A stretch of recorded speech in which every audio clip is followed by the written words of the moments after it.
इस बार मैं नज़दीक से छठ पूजा को देख पाई हूँ, इन्वॉल्व हो पाई हूँ, उनकी हिस्ट्री जान पाई हूँ, क्या होता है ये 4 दिन वो मैं जान पाई हूँ। तो आप लोगों के साथ वही आज शेयर करने वाली हूँ वीडियो में। तो स्किप मत कीजिए और मेरे साथ बने रहिए एंड तक। अच्छा लगे तो लाइक करके शेयर कर देना और सब्सक्राइब कर देना प्लीज़। तो वीडियो को आगे बढ़ाते हैं। छठ पूजा में जो भी चाहिए होती है, जो भी फ्रूट्स पौधा जो भी चाहिए, वो उसके लिए एक मेला लग गया था। जैसे नारियल चाहिए, गन्ना चाहिए और केला तो चाहिए, आम की लकड़ी चाहिए और पूजा की सामान चाहिए। तो वो सब कुछ यहाँ पे मिल रहा था, मेला हो गया था एकदम मेरे यहाँ पे हुगली डिस्ट्रिक्ट में। तो मैं गई थी। नहाए खाए दिन में लौकी का दाम था 80 रुपया पीस, गन्ने का एक एक पीस एक एक स्टिक का दाम है 40-45 करीब, और केला जो है उसका एक कांदी जो बोलते हैं उसका दाम था करीब 360-480 इतना। ये जो बम्बू स्टिक का जो टोकरी आप लोगों ने देखा, ये भी चाहिए होती है, इसका दाम मैंने नहीं किया। ये है आम की पहला दिन होता है नहाए खाए दिन। ये छठ पूजा की 4 दिनों में से पहला दिन होता है। इस दिन सब व्रती जो है घर की सफाई करके उसे पवित्र किया जाता है। इसके साथ व्रती स्नान करके अपने आप को पवित्र करती है। इस दिन चना दाल लौकी की सब्जी खाई जाती है। पकाए हुए खाना सबसे पहले व्रती खाती है, बाद में घर के लोग, यही स्पेशलिटी है। दूसरे दिन है खरना, जो छठ पूजा के दूसरे दिन पे होती है ये खरना। इस दिन व्रती पूरा दिन फर्स्ट रखती है, जिसमें ना ही वो कुछ खाती है ना ही वो कुछ पीती है। और शाम के टाइम पे गुड़ वाली खीर बनाई जाती है, जिसे रसोइयाओं खीर बोला जाता है। और इसके साथ जिसे पूजा करने के बाद व्रती खाते हैं। इस दिन रात को भी गुड़, आटा और घी नारियल से बनी मिठाई बहुत फेमस है, तो प्रसाद के तौर पर बनाई जाती है। मतलब व्रती खुद ही बनाते हैं फास्टिंग रख के। मैं गई थी रीना भाभी के घर, जो बिहार से बिलोंग करती है और वो हमारे बाजू में ही रहती है, मेरी नेबर्स है। तो उन्होंने गैस चूल्हा पे ही पका रही थी खीर, बट नियम के तौर पर उन्होंने आम की लकड़ी को गैस चूल्हा के नीचे रख दिया था। अभी दूध जब उबल गई है तब उन्होंने यहाँ पे गोविंदो भोग चावल, मतलब बंगाल में यही चावल मिलता है और पवित्र कोई भी काम होते हैं तो वही चावल यूज़ किया जाता है। तो उन्होंने भी ये खीर बनाने के लिए गोविंदो भोग चावल का ही यूज़ किया है।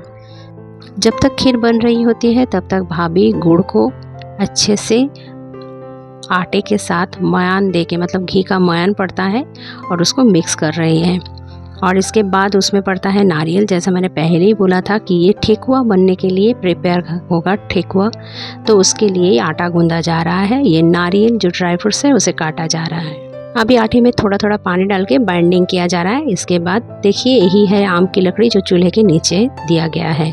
खीर के साथ बनती है रोटी, तो रोटी के लिए आटा भाभी ने पहले ही गूंद के रखा है। ठेकुआ को बाइंडिंग करने के बाद उसको डिज़ाइन किया जा रहा है ब्लॉक के ऊपर रख के। उसके बाद इसको फ्राई किया जाएगा। भाभी की खीर बन गई थी, तो इसके बाद है ठेकुआ की बारी। घी गर्म हो गई है तो अभी बस फ्राई करने की बारी है। तो एक एक करके डाल के फ्राई कर लिया जा रहा है। ठेकुआ रेडी हो रही है नेक्स्ट डे के लिए, क्योंकि यही ठेकुआ सांध्य अर्घ और गोशा अर्घ के लिए चाहिए। खरना के लिए जो खीर और रोटी बनाई गई थी, वही खीर और रोटी सबसे पहले भगवान को भोग के तौर पे, प्रसाद के तौर पे चढ़ाया जाएगा। उसके बाद ही व्रती खा सकती है। तो भाभी ने प्रसाद चढ़ा दिया है, जैसे एक रोटी, उसके ऊपर खीर, फिर एक रोटी, देन माला, उसके ऊपर फ्रूट्स वगैरह सब डाल के उन्होंने रख दिया है। यहाँ पे अभी दिया बत्ती जलाने का टाइम है। उसके बाद प्रसाद चढ़ाना कंप्लीट होगी। सब हो गया है। अभी सिंदूर लगाया जा रहा है आम के पत्तों पे। इसके बाद पूजा खत्म होने के बाद प्रणाम पर्व चल रही है। इसके बाद घर की दरवाज़ा थोड़ी देर के लिए बंद कर दिया जाएगा और इधर घर की डेकोरेशन चालू है। सभी जो भी हम लोग गेस्ट गए थे वो सभी प्रणाम किए। उसके बाद दरवाज़ा बंद कर दिया जाएगा। यही है खरना वाली प्रसाद, जो रोटी है, खीर है, लड्डू है, केला है। तो ये हम भी खाए। तीसरा दिन छठ पूजा की मुख्य दिन होती है। इस दिन व्रती पूरा दिन निर्जल उपवास रखती है और शाम के टाइम तालाब या नदी किनारे सभी व्रती इकट्ठा होकर डूबते सूरज को अर्घ देते हैं। इस दिन का नाम है संध्या अर्घ।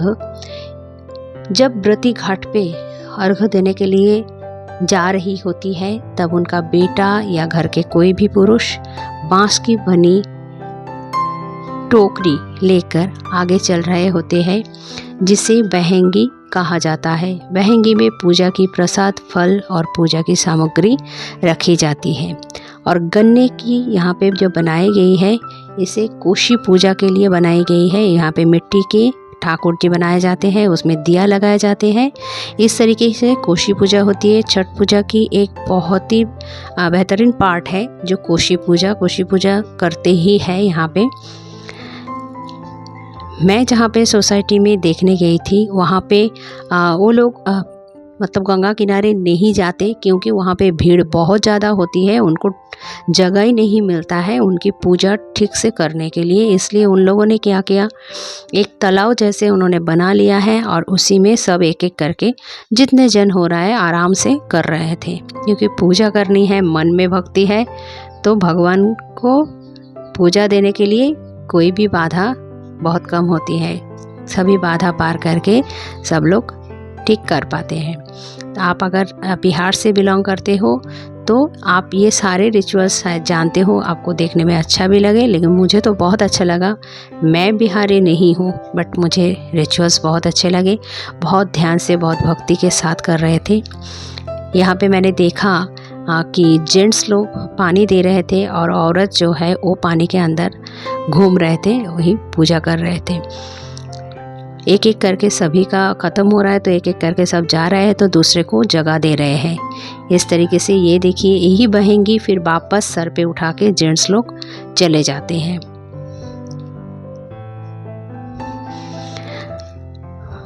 आप कौन सी स्टेट से मेरी वीडियो देख रहे हो? अगर देख रहे हो और आपको कौन सी रिचुअल्स आपको बहुत पसंद है, अगर आप बिहारी नहीं हो तो कौन सी रिचुअल्स आपको पसंद है?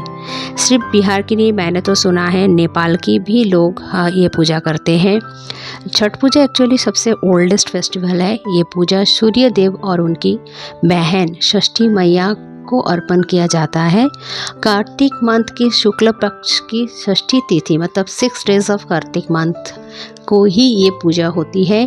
छठ मैया संतान प्राप्ति की देवी है और सूर्य देव हम सबके शरीर के मालिक, इसलिए ये पूजा संतान प्राप्ति और संतान की और घर वालों की सुख समृद्धि और दीर्घायु के लिए किया जाता है।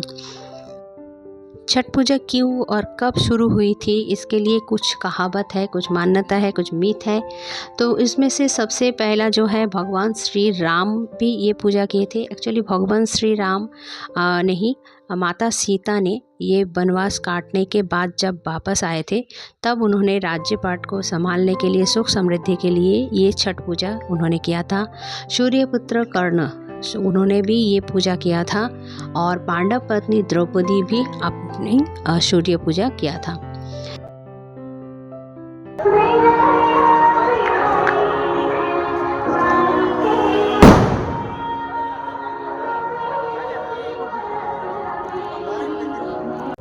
इस गाने के बिना छठ पूजा तो अधूरा है। ये गाना ना हो तो छठ पूजा हमारे लिए तो ऐसा लगता है कि छठ पूजा हो ही नहीं रही है।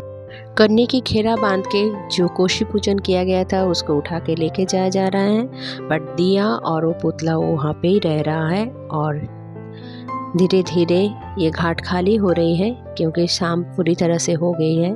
सभी अपना घर जाने के लिए और नेक्स्ट डे की प्रिपरेशन के लिए रेडी हो गए हैं। कोई कोई तो बाल गोपाल भी लेके आए हैं। फिर नेक्स्ट डे, मतलब 4th day and the last day is उषा अर्घ। उस दिन सब वापस आएंगे एक ही तरीके से। फिर last day and the 4th day उषा अर्घ। इस दिन चौथे दिन का पूजे में आप लोग उगते सूरज की पूजा करते हैं। व्रती और घर के अन्य लोग एक बार फिर नदी किनारे जाते हैं और छठी मैया को प्रसन्न करने के लिए गीत गाते हैं और उगते हुए सूरज को जल चढ़ा के दूध और प्रसाद को सेवन करके ही व्रत तोड़ते हैं। इस तरह से छठ पूजा की समाप्ति होती है। वीडियो को एंड तक देखने के लिए थैंक यू। अच्छा लगे तो लाइक, शेयर और सब्सक्राइब करना मत